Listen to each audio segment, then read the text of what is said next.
நாம இப்ப இந்த வீடியோல எதை பத்தி பார்க்க போறோம் அப்படின்னா நம்மளுடைய சேயோன் ஐஏஎஸ் அகாடமி சார்பா வந்து பாத்தீங்க அப்படின்னா நம்ம ஜியோகிராஃபில ப்ரீவியஸ் இயர் கொஸ்டின் டாபிக் வைஸா பார்த்துட்டு இருக்கோம்.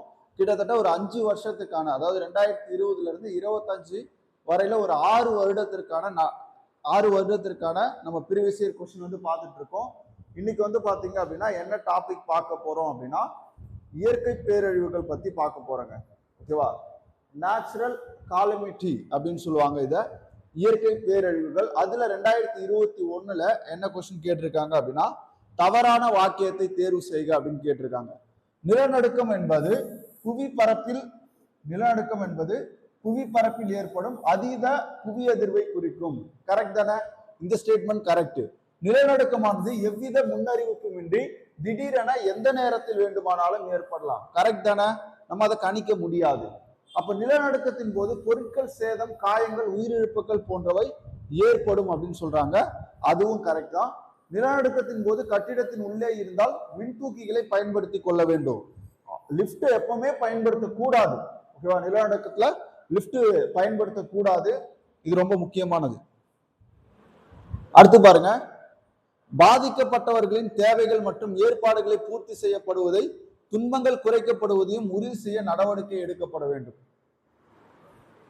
Activities taken to ensure that the needs of victims are met and suffering is minimized. ஓகேவா? இது எதுக்காக அப்படின்னா அவசர கால பதில் நடவடிக்கைகள். இந்த மாதிரி செய்யறது நம்ம என்னன்னு சொல்லுவோம் அப்படின்னா அவசர கால பதில் நடவடிக்கைகள் அப்படின்னு சொல்லுவோம்.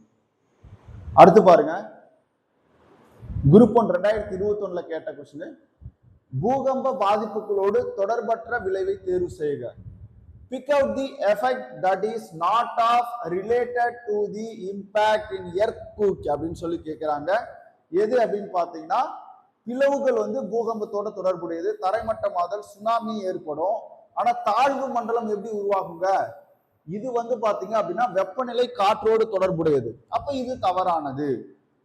அடுத்து பாருங்க, Palmer index is associate with the which of the following natural disaster. பால்மர் குறியீடு கீழ்காணும் ஒரு இயற்கை சீற்றத்தோடு தொடர்புடையது. எதோட அப்படின்னு பாத்தீங்கன்னா வறட்சி. பால்மர் குறியீடுனாவே எதோட தொடர்புடையது? வறட்சியோடு தொடர்புடையது. இதுவும் குரூப் 1ல கேட்ட முக்கியமான கொஸ்டின்ங்க. அடுத்து, மனிதனால் தூண்டப்படாத ஆபத்துக்கள் எது? which one is not a man induced hazards எது அப்படின்னு பார்த்து கேட்கிறாங்க. ஓகேவா? கிரக ஆபத்துக்கள் அப்படின்னு சொல்லலாம். ஓகேவா?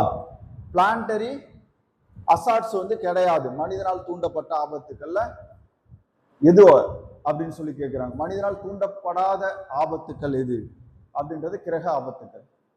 பௌதிக ஆபத்துக்கள் உருவாகும், ரசாயனம், உயிரியல் ஆபத்துக்கள் வரும். இந்தியாவில் எந்த ஆண்டில் இமாலய சுனாமி ஏற்பட்டது? இமாலய சுனாமி வந்து பாத்தீங்கன்னா 2013 ஜூன் 16. ஓகேவா? ரொம்ப ரொம்ப முக்கியம். இமாலய சுனாமி இந்தியாவில் எப்ப ஏற்பட்டுச்சு அப்படின்னா 2013 ஜூன் 16. இது வந்து பாத்தீங்க அப்படின்னா ரொம்ப ஒரு முக்கியமான ஒரு question. Which year of Himalaya the tsunami occurred in the India? ஓகேவா? அடுத்து பாருங்க, which one of the following is a not precautionary measure that we should take before the tsunami? கீழே கொடுக்கப்பட்டுள்ளவற்றில் எது சுனாமி வருவதற்கு முன் நாம் மேற்கொள்ள வேண்டிய முன்னெச்சரிக்கை நடவடிக்கை இல்லைன்னு கேட்கிறாங்க. ஓகேவா? என்னன்னு பார்ப்போம். அருகில் உள்ள பாதுகாப்பான தங்குமிடத்திற்கு வழியை கண்டறிதல், இது கண்டிப்பா செஞ்சாகணும். இரண்டாவது, மாற்று கட்டிடத்தை கருத்தில் கொள்ளுதல், இதுவும் கண்டிப்பா நமக்கு தெரிஞ்சிருக்கணும். அவசர முதலுதவி பெட்டி வைத்திருக்க வேண்டும், இதுவும் ஓகே. தரைதளத்தில் வசிப்பவர்கள் அங்கேயே இருத்தல், அங்க இருக்கக்கூடாது. சுனாமி நீரை கொண்டு வரும், வெள்ள ஆபத்துக்களை கொண்டு வரும், அதனால மேல போகணும். அப்ப இது தவறு.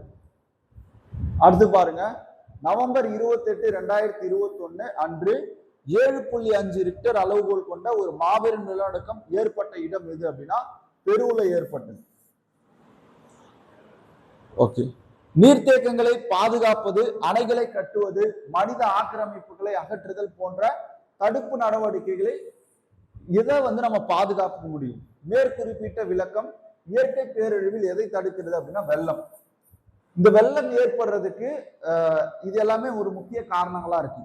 நம்ம ஆற்று ஓரங்கள்ல நிறைய ஆக்கிரமிப்புகள் இருக்கு, அதெல்லாம் நம்ம எடுத்தாலே நீர் வந்து பாத்தீங்கன்னா அதோடைய பாதையில போயிட்டு இருக்கும். நீரோடைய பாதையை தடுக்கும் போதுதான் இந்த மாதிரி ஆபத்துகள் உருவாகும். நாகசாகி அணுகுண்டு வீச்சில் பயன்படுத்திய அணுகுண்டு பேட்மேன். ஓகேவா, நாகசாகி பேட்மேன். ஹிரோஷிமா வந்து பாத்தீங்கன்னா லிட்டில் பாய். லிட்டில் பாய் எங்க? ஹிரோஷிமா. விழு, மூடிக்கொள், பிடித்துக்கொள் என்பது எதற்கான ஒத்திகை அப்படின்னா நிலநடுக்கம். நிலநடுக்கம் ஏற்பட்டுச்சுன்னா விழு, மூடிக்கொள், எதையாவது ஒண்ண பிடித்துக்கொள் அப்படின்னு சொல்லுவாங்க. விழு, மூடிக்கொள், பிடித்துக்கொள் என்பது எதற்கான ஒத்திகை? நிலநடுக்கம். யாஸ் சூறாவளி எங்கு உருவானது அப்படின்னா பே ஆஃப் பெங்கால், வங்காள விரிகுடா. இந்தியாவில் 59% நிலப்பரப்பு நில அதிர்வு அபாயத்திற்கு ஆளாகிறது. மொத்த புவியியல் பகுதியில் 5% வெள்ளத்தால் பாதிக்கப்படும். மொத்த நிலப்பரப்புல 8% சூறாவளிக்கு ஆளாகிறது. அப்ப மொத்த சாகுபடி பரப்புல எத்தனை சதவீதம் வறட்சியால் பாதிக்கப்படுகிறது அப்படின்னா 68%. அடுத்து பாருங்க, கூட்டத்தின் திடீர் அவசரத்தால் மரணம் மற்றும் காயங்களை ஏற்படுத்தும் நிகழ்வு வந்து மிரல் திறனோட்டம், ஸ்டாம்பேட்.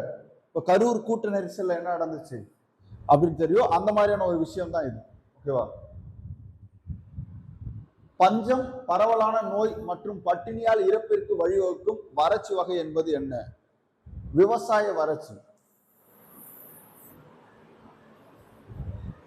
அடுத்து பாருங்க, பொறுத்துக.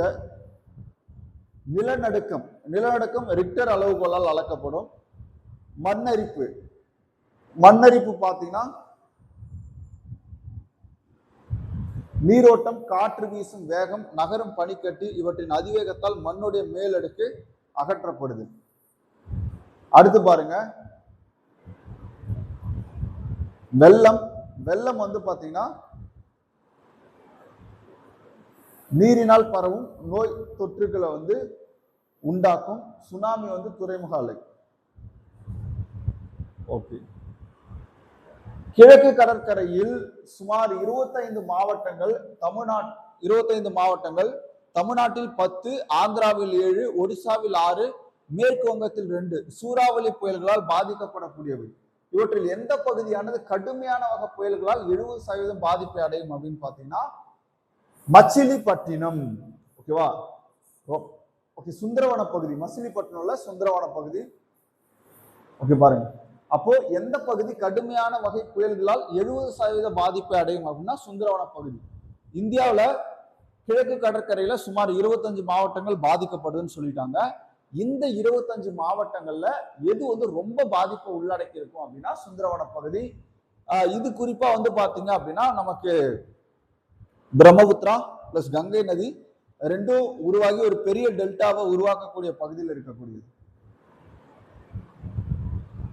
பேரழிவுகளை அவற்றின் தொடர்புடைய பண்புகளுடன் சரியாக பொறுத்துக. எரிமலை வெடிப்பு வந்து பாறை குழம்பு. சூறாவளி வந்து பாத்தீங்க அப்படின்னா கடுமையான காற்று.